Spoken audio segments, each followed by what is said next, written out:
Good morning, everybody, and welcome to this week's championship teleconference. We'd like to thank everyone for joining us. As a reminder for our schedule, we're now joined with Jamey Chadwell of Coastal Carolina. Then at 11, we'll have Billy Napier of Louisiana, followed by Commissioner Keith Gill at 11:30 Central Time. Again, to remind our members of the media, that's star one to get in the queue to ask questions. Again, star one. As I mentioned previously, we're now joined with Coach Chadwell. Coach, thank you very much for joining us today. Would you mind starting us off with the opening statement? I will, yeah. Sorry about being late there, guys. We were going over our injury report there and meeting ran long. Looking forward to this championship game. Our team has played well all year long and earned an opportunity to obviously host it, and one that our team's looking forward to. We know we got our work cut out for us. Louisiana's well coached and got great players, and one that's a big challenge, but I know our team will work hard this week to go out and play our absolute best to try to bring home this championship. And especially coming off the tough win last week, it was hard, emotional week, hard getting up that next week after such an emotional win off of BYU. And Troy played great, and they've got a really good football team, and we were fortunate to win last week. So I'll open it up with that.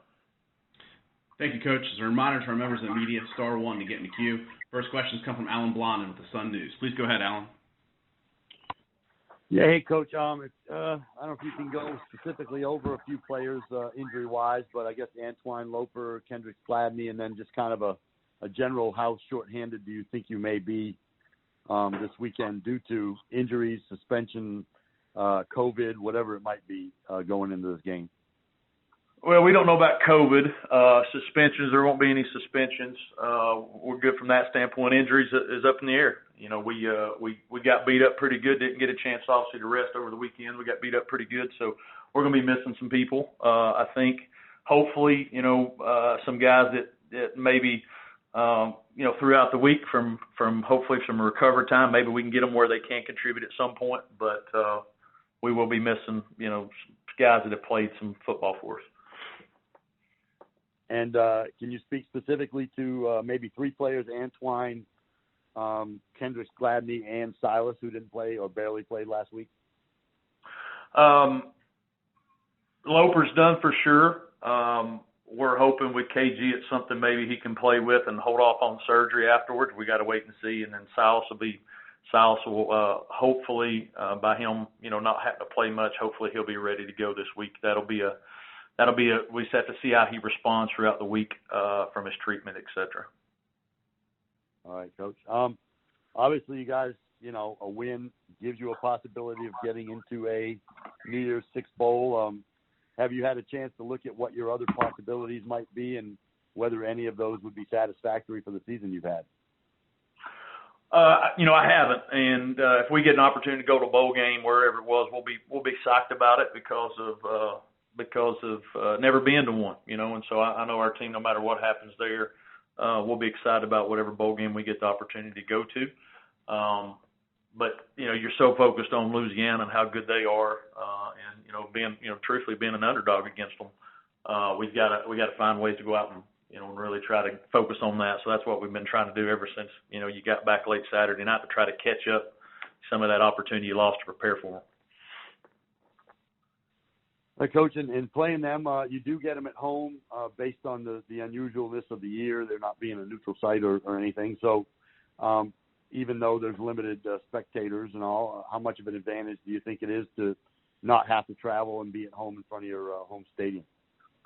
Well, we've had great electricity here, so we're thankful we don't have to travel, and thankful for our home having it here. I think that is a benefit, especially with us playing this past week and them sitting at home.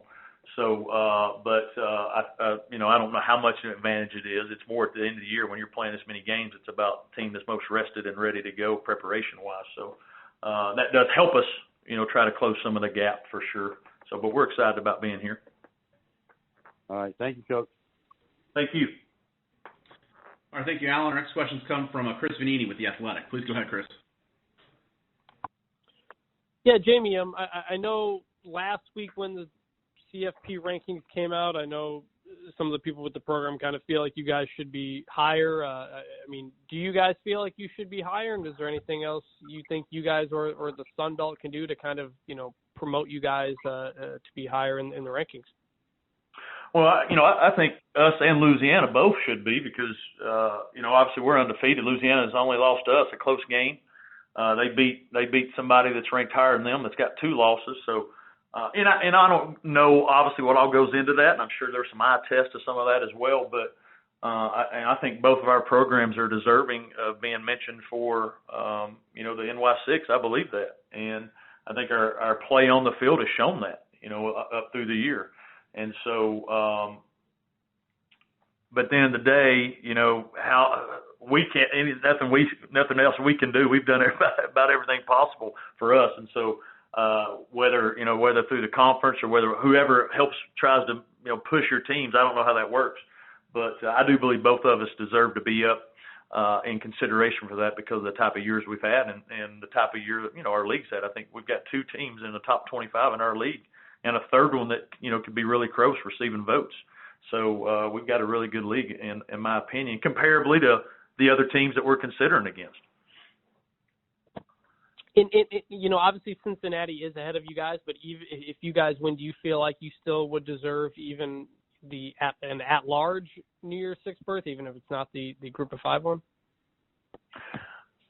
I do, and the reason why is Cincinnati wins out. I think they're 9-0, and conference champion. I think they'd have 1 top 25 win, if I'm not mistaken. We're able to win this Saturday, and that's a tall task. If we're able to win this Saturday, that'd be 3 top 25 wins for us, and a conference championship. And so, if you just put those 2 together, and comparably, to me, I would think our resume would be better. Now, I don't look at the eye test. I've not seen them on video. I know they hadn't played in 3 or 4 weeks. And so, but if you just compare those things, why not? I appreciate it, Jamey. Good luck this week. Thank you, Chris. All right, thank you, Chris. Our next questions come from Tim Buckley with The Advertiser. Please go ahead, Tim. Morning, Coach. Tim Buckley in Lafayette here. Hi, Tim. Coach, based on the first meeting, what do you think is the biggest advantage that you guys have, and then what was your biggest takeaway about the Cajuns from that game? Well, I don't know if we have an advantage coming into this one, Tim, but they're very talented. I think that they were still missing some guys from some COVID stuff. Now we were missing some guys from injuries during that game, which we'll be missing some from this game too. And so we know from a talent standpoint, they're obviously the most talented. Obviously, they've been able to get those guys back, and they've played at a really high level the last few weeks. So, I guess I don't know if it's an advantage, but you've played them, you know what they try to do, you know what they like. So at least you have that understanding of how they're going to try to attack you from different ways. And so we do feel good about being at home, obviously. But I don't know if there's anything you can take away from the first matchup that thinks, hey, this gives us an advantage here or there. From a talent standpoint, from a experience standpoint, they've been in these situations. From a rest standpoint, they didn't play last week. That's a huge, huge advantage. And so there's a lot of different things that we're going to have to do this week to try to, I don't want to say catch up, but put ourselves in a situation where we got a chance to go out and play our best and win this game. But we have beat them, so you feel confident about that. Mm-hmm. If I understood right, you said underdog, though. If you feel like you guys are the underdogs, if I understood you right, why do you feel that that's the case, especially being at home?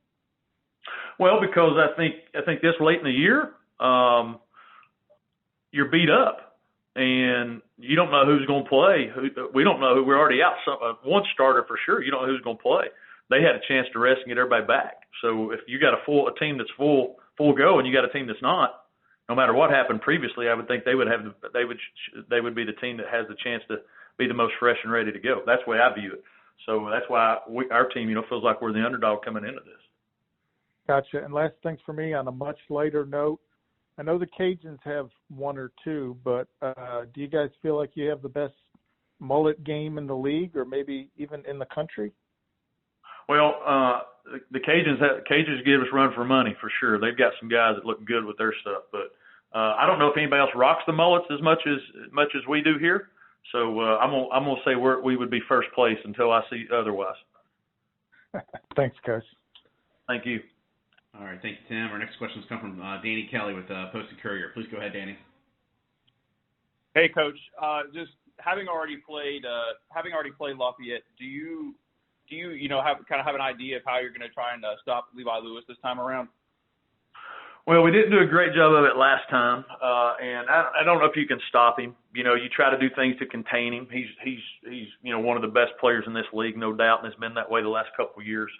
The thing that's happened is they've gotten better and better. The receivers have gotten better and better over the last since we played them early. I think that was early October, and so we're going to have to do some different things to try to not allow him to beat us with his feet. And that's where he really, gave us issues that time ago. So we'll have to have a better plan there and do a better job of trying to contain him and make him beat us from the pocket and not get outside on the nakeds and all the different things that they do where he's a true dual threat guy. Okay, thank you, Coach. Thank you. All right, thank you, Dan. We've got time for one more with Dan McDonald with the Advocate. Please go ahead, Dan. Morning, Coach. Good morning. In the couple of months since y'all have played, where specifically do you think your team's gotten better? And from looking at if there's a position area or something where you're playing better, and from looking at film, where do you see Louisiana is better in the last couple of months? Well, I would say from Louisiana, I think their receivers they're great, obviously great in the backfield. I think their offensive line is playing at the continuity now that they're playing with, and their receivers, the confidence they're playing with. From that side of the ball, I think defensively, they got their linebacker back that missed Gardner, missed our game, and their defense now is just they're shutting people down obviously, and I think their secondary is playing at a high level as well. Their D line always has, but the back seven has been the last few weeks of video we've watched is extremely playing well. I think from our standpoint, our quarterback's playing at a high level, obviously, because that was his fourth game. He's got more experience there, and I think for us, our receiving core has really stepped up its game.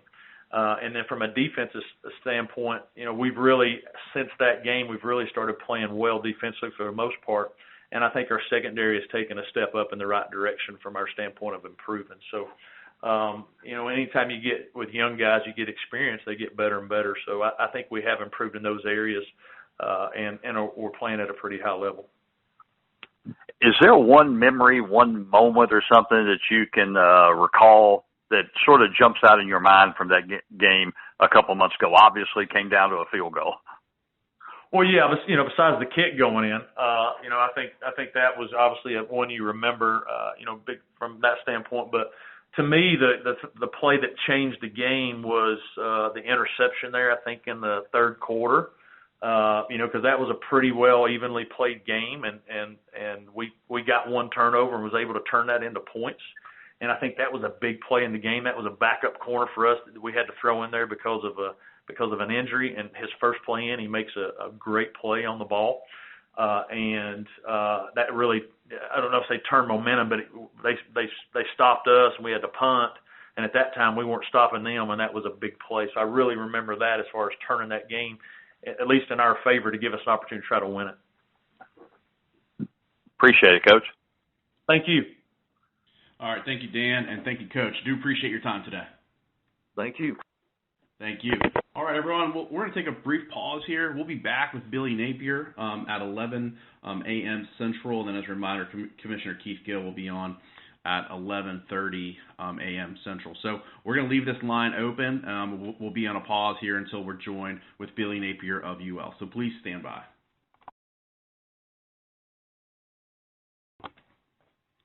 All right, thank you very much for holding, everybody. We're now joined with Billy Napier, the head coach of Louisiana. If you have a question for Coach, please dial *1 on your phone at this time. Again, *1 to get in the queue. Coach, thank you very much for joining us today. Would you mind starting us off with an opening statement? It's championship week.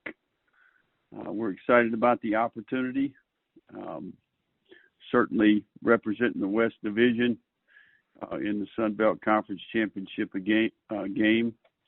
I'm very proud of our team and our staff for the resolve they've shown throughout this 2020 season.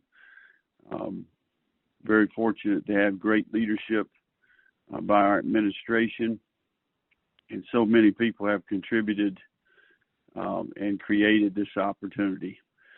We've got tons of respect for Coastal Carolina. Their success is well documented. They're a complete team, all three phases, very well coached. Certainly Coach Chadwell has done a terrific job, and they've got a number of unique players that present a number of matchups for you. So we're excited about the opportunity and look forward to being in Conway on Saturday. Thank you, Coach. As a reminder to our members of the media, it's *1 to get in the queue. Our first questions come from Danny Kelly with the Post-Courier. Please go ahead, Danny. Hey, Coach Napier. I was just wondering, how much of an advantage do you think it is that you guys got to have an extra week off to prepare for this game? Well, I think that my job is to have our team prepared to play. The schedule has been declared a couple weeks back. I think this year is a unique year. Every team has went through specific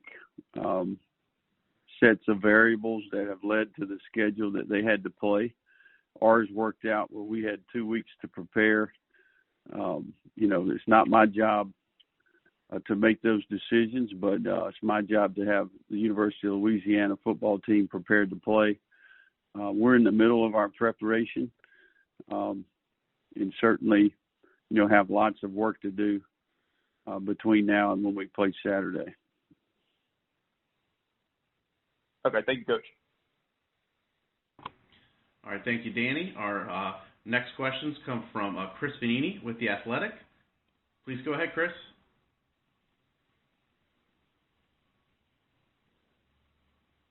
Chris, are you there? Yep, sorry, I was on mute. Billy, do you guys feel like you should be ranked higher in the rankings? I know, you guys kind of tweeted the other day that you beat a certain team by 17 on the road, and I know maybe you guys feel like you should be getting a little bit more respect. I'm not sure what post you're referring to, but we're not worried about all that. We're completely focused on preparing for a really good Coastal Carolina team. I think the numbers and the rankings and all those decisions will take care of themselves in the end. I think our body of work, this 2020 group speaks for itself. And, I think as we go forward here, we'll have opportunities to prove we belong. And certainly, this week, having a chance to play a top 10 team in the country, I think presents an opportunity, to take care of that. So, it is what it is, right? I mean, we don't make those decisions. I think the big thing for us is we can sit around and worry about that and have conversations about that, or we can focus our energy and time and effort into the things that can affect that. So playing well is what's most important. Execution, attention to detail, communication, alignment, fundamentals, eliminating mental errors and undisciplined penalties, being in the right frame of mind to compete. I think having the resolve to play for 60 minutes, those are the things that we're going to spend our time on around here. And do you think the Sun Belt as a whole, both, you guys and Coastal Carolina and everybody in the league, maybe, I don't know, deserves more respect, but have had a really good year? I mean, you guys went 3-0 against the Big 12 and have several ranked teams. Do you think, the Sun Belt deserves some respect for its season?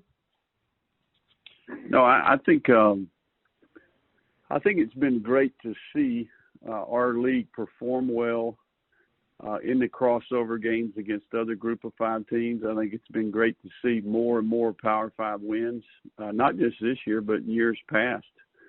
We've been very competitive, not only, winning games, but playing Power Five teams to, one-score games. There's no question that I think the Sun Belt Conference continues to improve. I think that the footprint that we recruit and evaluate. Every team has an opportunity to put together a really good roster. I think all the administrations in this league are getting more and more serious about investing in football and how that can affect the entire athletic department and the university's ability to recruit prospective students and how it affects admissions, local economy. I mean, there's lots of variables here, but I think you're spot on. I think the fact that you're asking that question means that the Sun Belt Conference has a good body of work. We've got the resume speaks for itself, and certainly I think it'll continue to get better. I appreciate it, Billy. Thank you, Chris. All right, thank you, Chris. Our next questions come from Alan Blondin with the Sun News. Please go ahead, Alan. All right, Coach. How healthy are you guys going into this game? Are you without any key starters at this moment? And are you going to be able to get anybody back over these 2 weeks that you had to rest up? We release our personnel on Wednesday evenings, so, that's kind of been the precedent we've set around here is to not talk about injuries or COVID-19 issues until Wednesday p.m., and that depth chart will be released then. But in general, I don't know that we have any glaring issues at this point. Okay, Coach. Also, where do you, since that game with Coastal, where do you think your team has improved, if it has, that may end up making the difference in allowing you guys to win this rematch? Well, I think that's a good question. I think each week that's kind of what's consumed us is, coming up with plans for improvement in terms of how we meet, walk through, and practice. The time we're invested in the relationships that we have with the players. I think the big thing for us is we've gotten veteran players to play better. Some of them, playing their best ball here as of late. We grew up and developed a lot of the young talent on our team. And I think each week's been a little bit different, different personnel available, different variables, different matchups. The big thing is we've found ways to win, and certainly we've been consumed with improving, trying to get hot at the right time, play our best football down the stretch. Kind of after that loss, tried to create a playoff mindset, and to get in position to play for the championship, win the West, go to App State and find a way to win the game. A lot of things were on our table, and we've been able to find ways to do those things. And this is the next challenge, and it is a formidable opponent who's playing really good football and has a unique set of players and a unique set of variables. So it's going to be a challenge, and we're looking forward to it. All right. And lastly for me, Coach, are there any specific position groups that you think may have been a slight weakness at the time and are now maybe strengths of the team? Well, I think it's pretty well documented that we lacked continuity on the offensive line and in the receiver room. Those are two areas where injuries, the combination of injuries, COVID-19 and contact tracing created, missed work, missed chemistry, missed repetitions. I think those are important because offensive line, I think continuity is huge. And then in the receiver room, it's a big deal because it affects the quarterback. So I think we've benefited from the continuity in those two rooms, and certainly some young players have emerged and really are playing better football. Thank you. Thank you. All right, thank you, Alan. Our next questions come from Dan McDonald with The Advocate. Please go ahead, Dan. Morning, Coach. Playing off the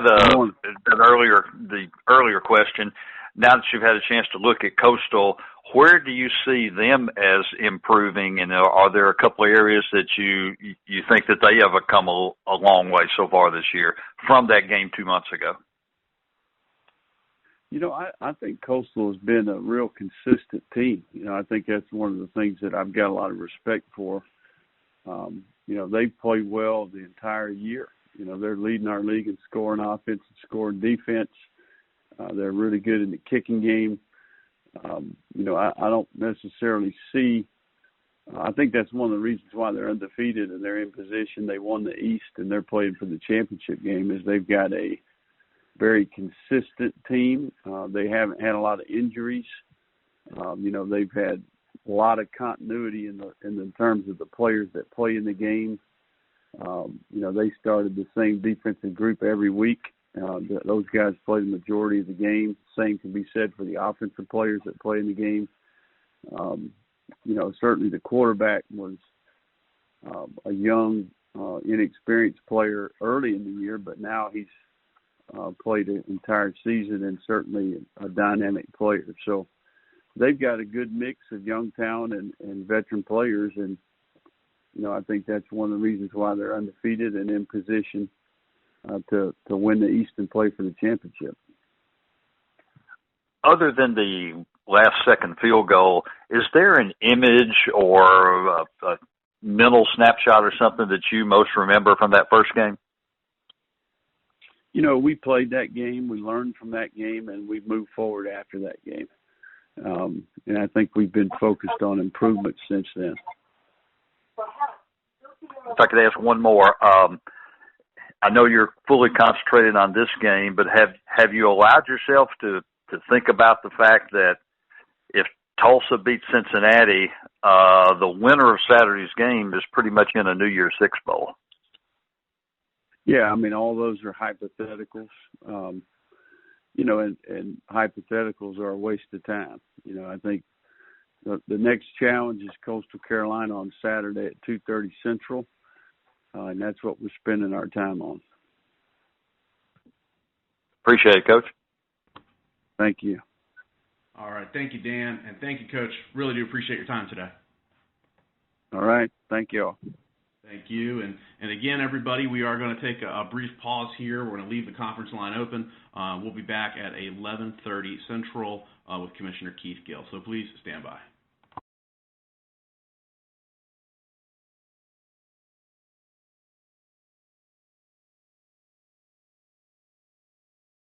And for those of you who have joined the call, I see we have a couple new people that jumped on here. We will have Commissioner Keith Gill at 11:30 Central in about 10 minutes. So, again, we're just leaving the line open, but we'll be back at 11:30 Central.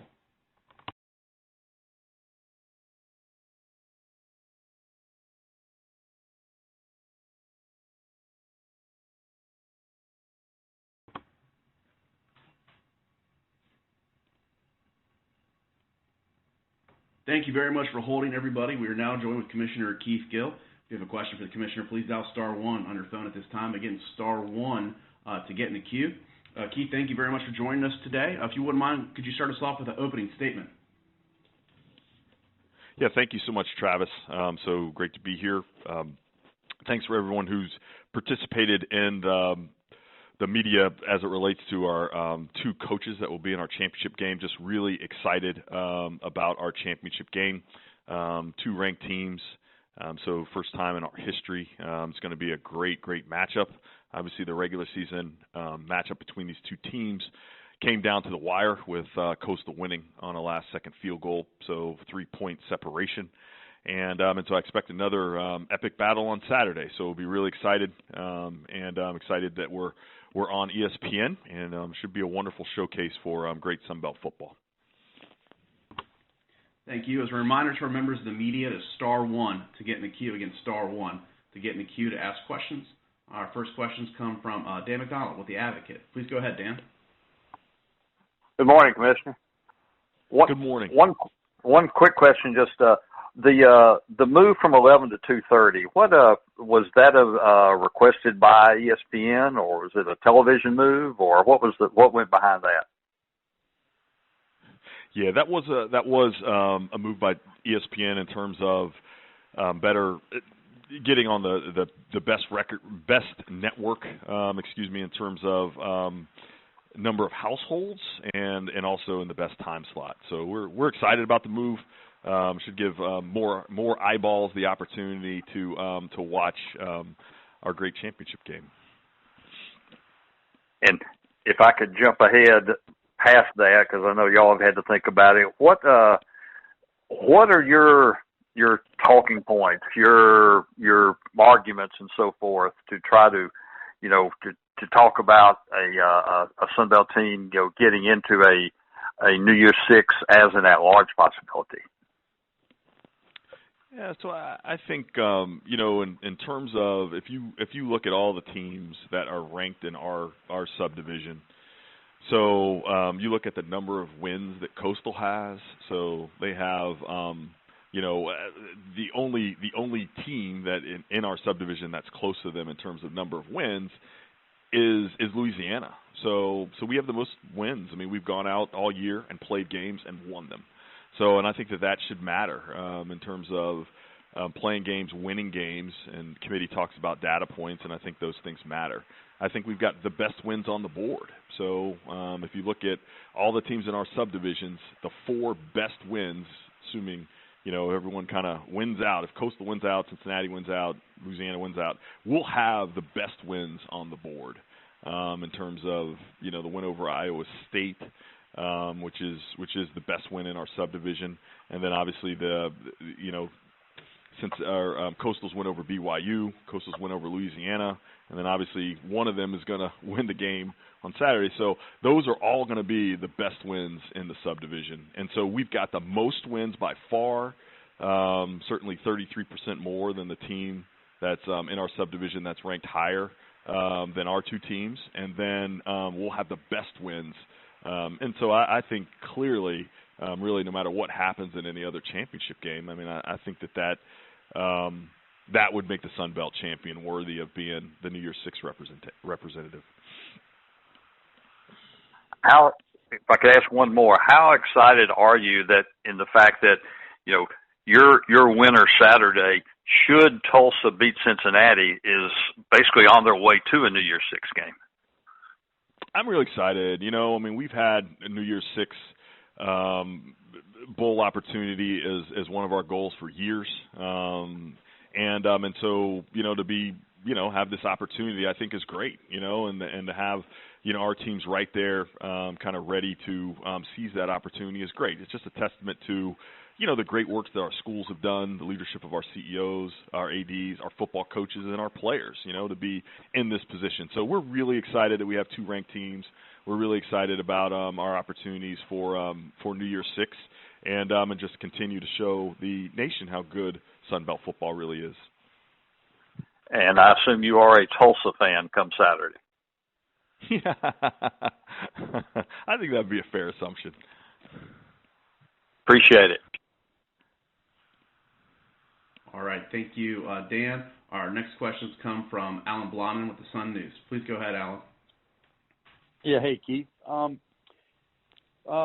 see that Georgia State accepted an invitation to the Lending Tree Bowl, so I'm trying to do the math. The only 2 games that I think you guys are contracted with that play far enough outside of the Sun Belt Championship game would be the Cure Bowl and the Camellia Bowl. Is it fair to assume that if neither of the championship teams get into a New Year's Six, that they would be playing in both of those bowls?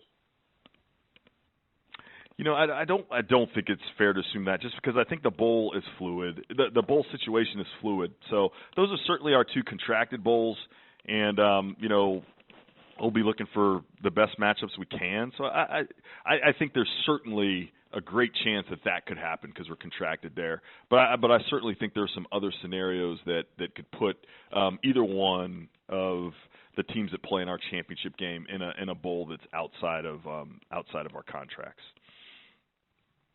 Okay, so there is that possibility then that one of those 2 teams would be chosen to play in a different bowl outside of the contract. I think that's correct. Okay, and then a follow up to some of that. Coastal was pretty vocal in their displeasure of having to play at Troy this week. Now that the week is over, and do you have any thoughts on them having to play that game and the Sun Belt stance on making them play that game? I think, I guess I don't really look at it as, we play the games on our schedule, and when we started, that's what we said we were going to do. We set up a set of rules and a set of protocols that we were going to follow. And so, and we followed those, and so that game was on their schedule. So I don't feel like, and they went out and they won it. I think at the end of the day, we are trying to give opportunities for all of our students, and so to not play that game would have certainly had some adverse impacts on Troy in terms of their opportunities, and we are in the business of giving opportunities, not taking them. So I think I don't know what else to say beyond that, which is I think, we're going to be rewarded by playing games. That's really the way we focused all year, was we're going to play the games in front of us. We built our schedules accordingly, and we played them out accordingly. And we wanted to make sure that all of our students had, the opportunity to advance their postseason dreams and their postseason opportunities, and that was an important piece of that for Troy. So, so hopefully that's responsive to your question. It is. Do you think that Louisiana may have gained a competitive advantage in any way, though? Just, again, the schedule fell this way, and this is how it was played out. But in the end, does Louisiana somehow get a competitive advantage based on how this all played out? I think when you look at football scheduling, every year, people play teams that are coming off byes when they didn't, and they have byes where they're playing teams that don't. I mean, that's just the way that the schedule sets up. So, and I think that sometimes those games are won by the team that got the bye, and sometimes those games aren't. So I can't really speak to that. I'm sure people have their different viewpoints on that, and I'll certainly let them debate it. But I would say that that's a common occurrence, throughout schedules and scheduling, and I think sometimes the team in the one position wins, and sometimes it's the other. Right. Thank you, Keith. All right. Thank you, Alan. Our next questions come from Danny Kelly with the Post and Courier. Please go ahead, Danny. Hi. Actually, Al asked the question that I was going to ask, so I'm good there. Thank you. All right. Thank you, Danny. Our next questions come from Tim Buckley with the Daily Advertiser. Please go ahead, Tim. Morning, Keith. Good morning.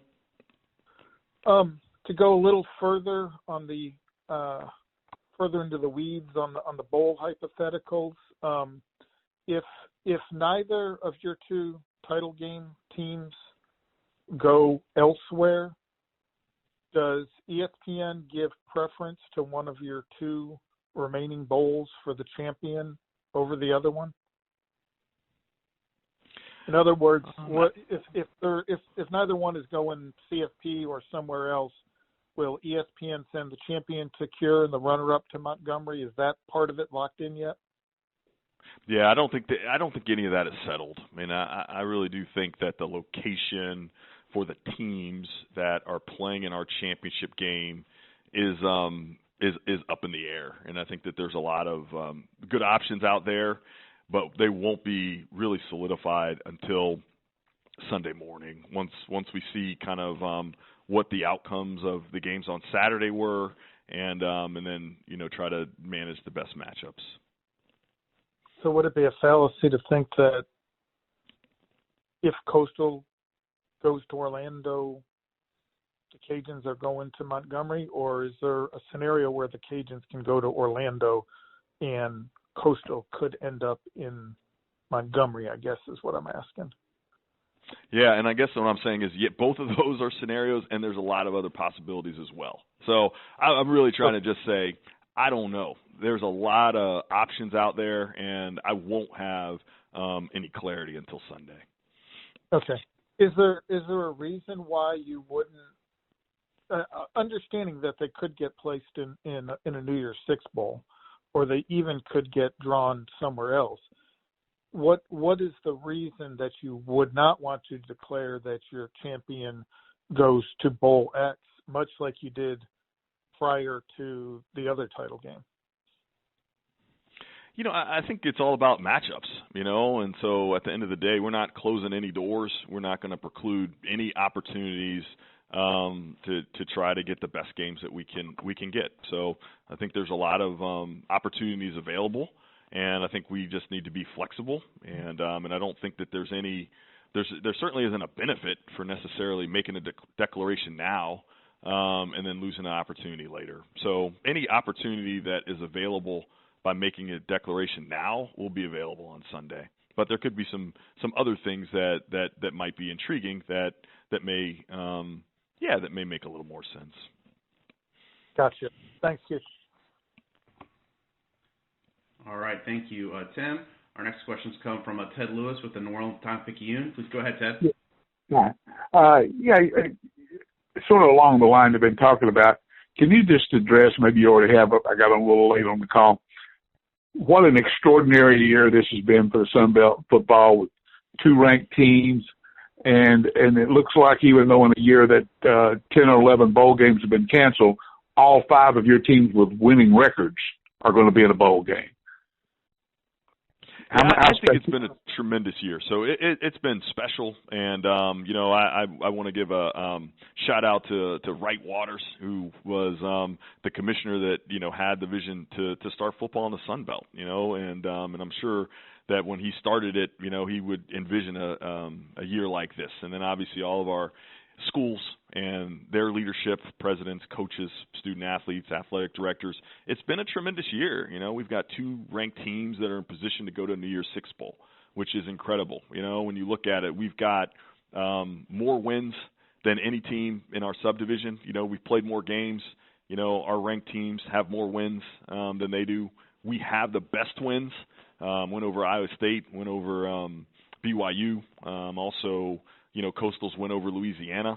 Those are the best wins on the board. And so I think when you look at it in terms of, who's had, the best year in our subdivision, I would say it's been the Sun Belt. And I think this is a long time coming in terms of the quality of football that is in this league. And I am so excited for our schools and for our students that the entire nation is recognizing what we already knew, which is the Sun Belt is one of the best football conferences in the country, and it certainly deserves the respect, on a regular basis that we're getting this year. Okay, well that does it pretty well. Thanks a lot. All right, thank you, Ted. And our next questions come from Scott Prather with Town Square Media. Please go ahead, Scott. Good morning, Keith. How are you? Good morning. I'm doing great. How are you? I'm good. How would you grade the job you and the conference have done this year of promoting the conference's success? As you've noted a number of times on this phone call, just the level amongst your contemporaries. How do you feel like you guys have done promoting that across college football?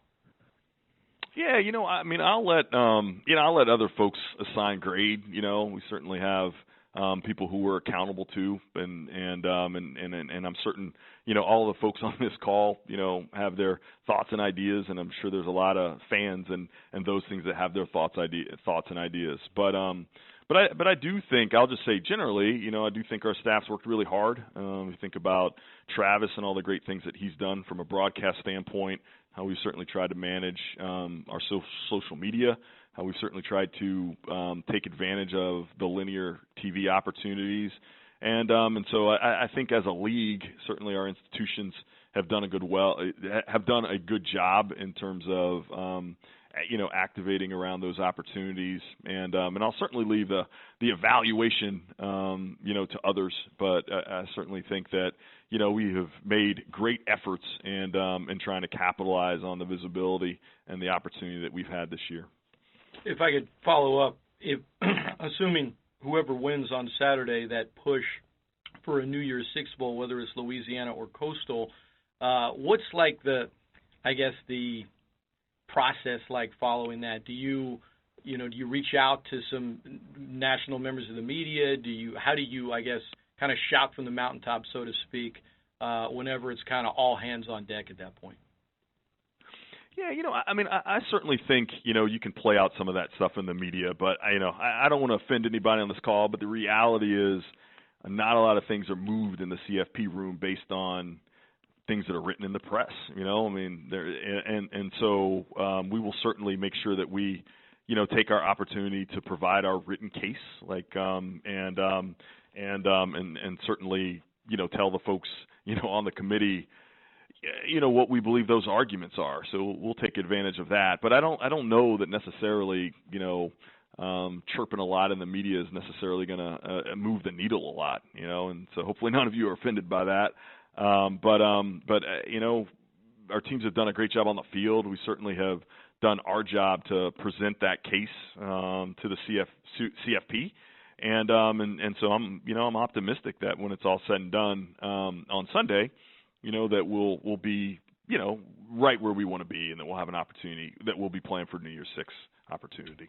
Final question, and I appreciate it, Keith. What you said in talking to the College Football Committee, do you speak to members of that committee, or do you let the resume speak for itself? Hopefully it's both, but yeah, no, you certainly there certainly are conversations that you have with the committee, and yeah, so that there is a process there where you're trying to provide information to the folks on that committee in a formalized way that's used in terms of their evaluation and their deliberations. Thank you. All right, thank you, Scott. And it appears Danny Kelly wanted to get back in here and ask one more question. Please go ahead, Danny. Hey, Commissioner. So I was just wondering, when you look at Coastal Carolina and Cincinnati's overall resumes, Coastal has 3 more wins, and they have 2 wins against 2 current top 25 teams. Cincinnati has none. Just what are your thoughts on the fact that Cincinnati has basically been ranked ahead of Coastal this whole season, and do you think Coastal should be, get a little more respect for that? Yeah, I certainly think that Coastal should be the highest-ranked team in our subdivision. So I think there's no question about it. I think that they have 33% more wins. They have 3 more wins, almost a month of wins more, than the team that's ranked ahead of them. And they have better wins. And if they win on Saturday, then that means they'll have 3 wins over teams that are ranked in the CFP, and if Cincinnati wins Saturday, it'll be their first win. So I certainly think that that when you look at the data, Coastal is the more deserving team. I don't really think it's even close. And I'm optimistic that the committee will see that too, because I don't think it's too hard when you think about the number of wins and you think about the quality of wins. I don't think it's that hard a choice. So, thank you, Commissioner. All right, thank you, Danny, and thank you, Commissioner. That's all the questions we have for you today. Do appreciate your time. Okay, great. Thanks so much. Appreciate it, everyone. Okay. Thank you, and we'd like to thank everyone for joining us today. A copy of this will be posted on the Sun Belt Conference website later today. We will also have a Zoom call with each participating team on Friday. We'll have that link out to you guys later this week with the head coaches and 2 student athletes for Friday afternoon. So we'll be passed on along here probably within the next 24 to 48 hours. So we look forward to catching up with everybody soon. Thank you for joining us. We hope everybody has a great week and safe travels.